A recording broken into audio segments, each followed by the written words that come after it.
There is a roller coaster sitting in the mountains of Japan right now, where the cars are still on the tracks. The ticket booths are still standing. The park maps are still inside them. Japan built more theme parks per capita than any country on Earth during its economic boom years. And then, almost overnight, it stopped going to them. These are 7 of the ones it left behind. Number 7. Keijonuma Leisureland, Miyagi Prefecture. The name of this place translates to Pond of the Ghost Woman. That should have been a warning. Keijonuma Leisureland opened in 1979 on the banks of a dam in Japan's remote Tohoku region. In its best years, it pulled 200,000 visitors annually.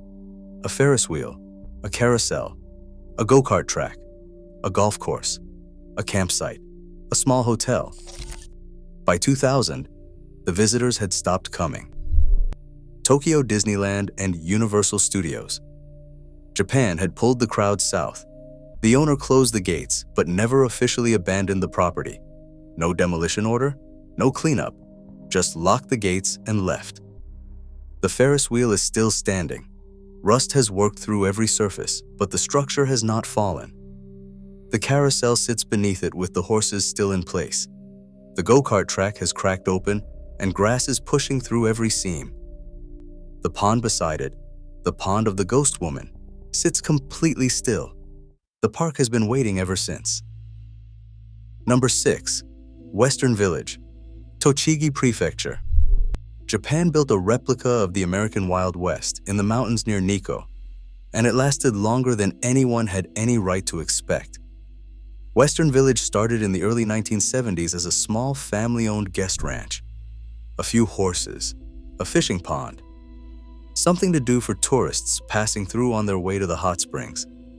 Then it grew.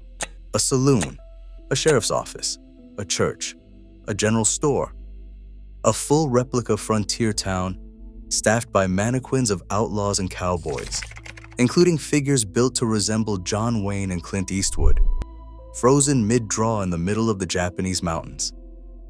In 1995, the owner made a decision that made no financial sense at all. He spent $25 million building a 1/3 scale replica of Mount Rushmore and put it in the middle of his theme park. The Mount Rushmore Society gave him an award for it. The park closed in 2007. The creditor filed for bankruptcy. Nobody came to clear the site. The Mount Rushmore replica is still standing today, the stone faces staring out through frost-covered trees over an empty hillside. The mannequin outlaws are still in the saloon. The arcade machines are still in the arcade. A prop gun is still on the floor of the gift shop, right where someone left it on the last day anyone worked there. Number 5. Gulliver's Kingdom, Yamanashi Prefecture. Someone decided to build a theme park at the foot of Mount Fuji, right next to the most notorious forest in Japan. And then they were surprised when it failed. Gulliver's Kingdom opened in 1997 in Kamikushiki Village, Yamanashi Prefecture, inspired by Jonathan Swift's Gulliver's Travels. The main attraction was a 147-foot statue of Gulliver himself, pinned to the ground by ropes in the style of the Lilliputians from the novel. Visitors could walk across his body, climb into his ears, and look out from his eyes over the base of Mount Fuji. There were 2 problems with the location. The first was that the park sat directly adjacent to Aokigahara, the dense forest at the foot of Mount Fuji that has been associated with death in Japanese folklore for centuries. The second was that the village of Kamikushiki had spent the mid-1990s as the headquarters of the Aum Shinrikyo Doomsday Cult, the group responsible for the 1995 Tokyo subway nerve gas attack that killed 13 people. The park was supposed to help the village move past that association. It did not. Gulliver's Kingdom closed in October 2001 after just 4 years. The bank that had financed it collapsed under bad loans, and the park was liquidated.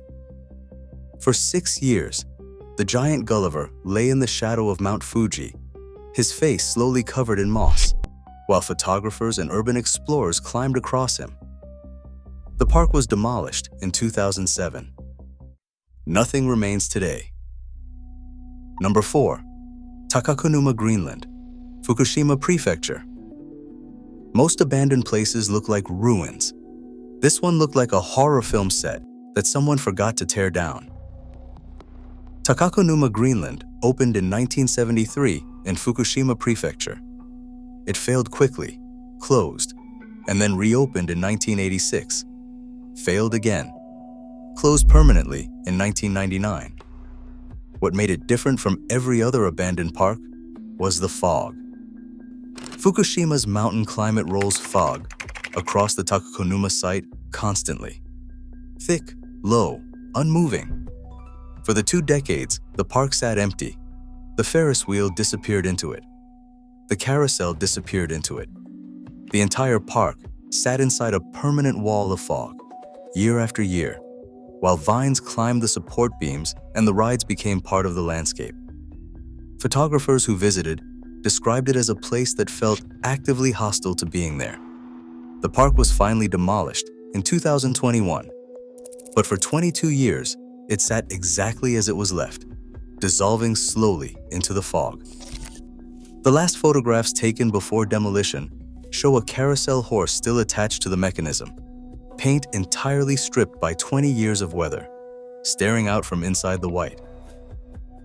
Number 3. Nara Dreamland, Nara Prefecture. A Japanese businessman named Kunizo Matsuo approached Walt Disney directly in the late 1950s about building a Japanese version of the park. Disney walked away over licensing fees. Matsuo built it anyway. On July 1st, 1961, Nara Dreamland opened with its own main street, its own Sleeping Beauty castle, its own monorail, and its own version of nearly every attraction Disneyland offered. At its peak, 1.7 million visitors came every year. Then Tokyo Disneyland opened in 1983. The real thing had arrived. Attendance collapsed almost immediately. By 2006, it was over. Here is what they did not do. They did not sell the rides. They did not clear the site. Park maps still in the ticket booths. Chairs still in the restaurants. Roller coaster cars still on the tracks where they stopped on the last day the park ran. For 10 years, Nara Dreamland sat completely untouched while vines crawled up the castle walls. The demolition began in 2016. But for a decade, it was the most surreal place in Japan. A ghost Disneyland rotting in the hills. A copy of something that had already replaced it. If this is the kind of history that deserves to be told, subscribe. There is a lot more where this came from. Number 2. Ruins of a Russian village, Hokkaido. Japan did not only build replicas of the American West. In Hokkaido, it built an entire Russian village. The Russian village opened in 1993 in Date City, Hokkaido, at the height of Japan's construction bubble. A replica of the Solovetsky Monastery, a circus, small craft shops, and a mammoth. A full-size replica mammoth standing in the middle of the Japanese countryside, because someone in a planning meeting decided that was what the Russian village needed. The visitors never came in the numbers projected. The Russian village closed in 2003 after just 10 years. The monastery replica is still standing in the forest. The mammoth is still there. The circus tent is still there. And the hotel built for visitors who never arrived is slowly collapsing into the ground. If this is the kind of history that deserves to be told, subscribe. There is a lot more where this came from. Number 1. Dreamworld, China, Hokkaido. There is a pagoda rising out of the forest in Hokkaido that most people drive past without understanding what it is. Dreamworld, China, also called Tenkan, opened in Hokkaido in the early 1990s. The concept was to recreate traditional Chinese culture in the Japanese countryside. A pagoda, decorative gates, traditional architecture, ornamental gardens. It was part of the same wave that built a Russian village in Hokkaido, a Wild West town in Tochigi, and a fake Disneyland in Nara. Japan had money, confidence, and a conviction that whatever it built, the visitors would come. They did not come. The park quietly closed. No announcement, no farewell. The pagoda stayed, the gates stayed, the gardens grew over. Unlike Nara Dreamland, Dreamworld China never became famous. Unlike Western Village, no photographers made the trip. It simply closed and was absorbed by the forest. The pagoda is still visible from the road today. The gardens have gone entirely wild. Nobody comes to photograph it. Nobody writes about it. It sits in the trees, completely forgotten. Not famous, not demolished, not explained, just gone. Japan built more leisure destinations during its bubble economy years than it could ever sustain. When the bubble burst, it did not tear them down. It simply walked away. And in the forests and mountains of this country, the things it built are still there, waiting in various states of decay for someone to finally decide what to do with them. Nobody has decided yet.